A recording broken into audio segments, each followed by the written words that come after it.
एक बार की बात है, एक गांव में एक किसान अपने दुखों से बहुत दुखी था। किसी ने उसको बताया कि तुम अपने दुखों का समाधान के लिए गौतम बुद्ध के शरण में जाओ, वो तुम्हारे सभी दुखों का समाधान कर देंगे। यह सुनकर वह किसान बुद्ध की शरण में चल पड़ा। वो गौतम बुद्ध के पास पहुंचा और कहा, हे महात्मा, मैं एक किसान हूँ और मैं अपनी जीविका चलाने के लिए खेती करता हूँ, लेकिन कई बार वर्षा पर्याप्त नहीं होती और मेरी फसल बर्बाद हो जाती है। किसान ने आगे कहा कि मैं विवाहित हूँ, मेरी पत्नी मेरा ख्याल रखती है और मैं उससे प्रेम करता हूँ, लेकिन कभी कभी वो मुझे परेशान करती है, जिससे मुझे लगता है कि मैं उससे उकत गया हूँ और मुझे लगता है कि अगर वह मेरे जीवन में न होती तो कितना अच्छा होता। गौतम बुद्ध उस किसान की बात शांतिपूर्वक सुन रहे थे। किसान आगे बोलता रहा और बोला कि मेरे बच्चे भी है, वो भी अच्छे हैं, लेकिन कभी कभी वो मेरी बात नहीं मानते और उस समय मुझे बहुत क्रोध आता है। लगता है कि वो मेरे बच्चे नहीं है। किसान ऐसी ही बात बुद्ध से करता गया और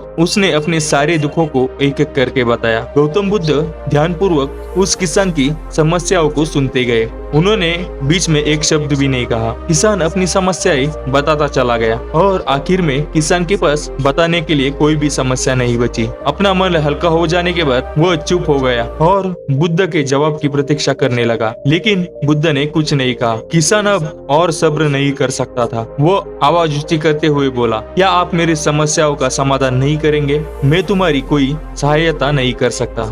बुद्ध ने उत्तर दिया। किसान को अपने कानों पर यकीन नहीं हुआ। ये आप क्या कह रहे हैं? लोग तो बोलते हैं कि आप सभी दुखों का निवारण करते हैं, तो क्या आप मेरे दुखों का निवारण नहीं करेंगे? बुद्ध ने कहा, सभी के जीवन में कठिनाइयाँ होती है, तुम्हारे जीवन में कोई कठिनाई नहीं है। ये कठिनाई तो सभी के जीवन में आती है। कभी मनुष्य सुखी होता है तो कभी दुखी, कभी उसे पराये अपने लगते हैं और कभी अपने पराये लगते हैं। ये जीवन का चक्र है, इनसे कोई निकल नहीं सकता। वास्तविकता में हमारा जीवन कठिनाई से भरा हुआ है। मेरा, तुम्हारा और सभी लोगों का जीवन समस्याओं से ग्रसित है, इसलिए मैं उन समस्याओं का समाधान नहीं कर सकता। यदि तुम किसी एक समस्या का उपाय कर भी लो तो उसके स्थान पर एक नई समस्या खड़ी हो जाएगी। यही जीवन का अटल सत्य है। यह सुनकर किसान क्रोधित हो गया और बोला, सब लोग कहते हैं कि आप महात्मा हो। मैं यहाँ आस लेकर आया था कि आप मेरी सहायता करेंगे। अगर आप मेरी समस्याओं का समाधान नहीं कर सकते तो मेरा यहाँ आना व्यर्थ हुआ। इसका मतलब सभी लोग झूठ बोलते हैं। मैं बेकार ही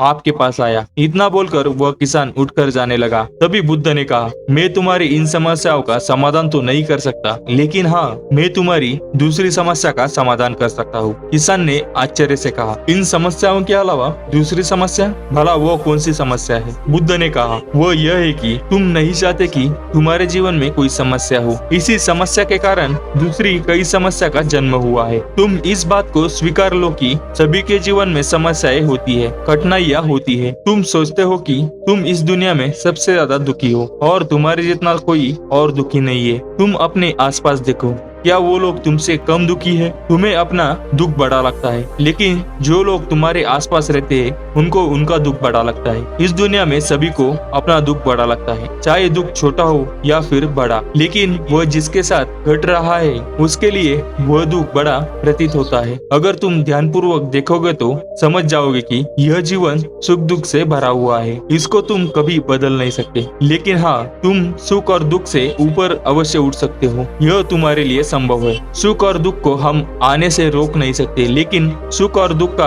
हम पर कोई प्रभाव न पड़े ऐसी व्यवस्था हम कर सकते हैं। और इसकी शुरुआत इस तथ्य को समझने के साथ शुरू होती है कि हम कुछ भी कर ले, जीवन में सुख दुख आने ही है, लेकिन हमें उससे विचलित नहीं होना है। इसलिए आज से तुम यह चाहना छोड़ दो कि तुम्हारे जीवन में कोई समस्या ना आए, और तब तुम जीवन में आने वाले सुख दुख को स्वयं में समा सकोगे। तूफान के मध्य में भी शांत रह सकोगे और हर्षोल्लास के शोर में भी संतुलित रह पाओगे। किसान बुद्ध की चरणों में गिर पड़ा। वो समझ चुका था कि अब उसे क्या करना है। दोस्तों, यह जीवन सुख दुख से भरा हुआ है। ऐसे में यह सोचना गलत है कि दुख कभी ना आए। इस कहानी में भगवान बुद्ध द्वारा कई बातें हमें दुख से घबराने या सुख में अत्यंत उत्साहित होने की जगह एक संतुलित जीवन जीने का संदेश देती है। धन्यवाद।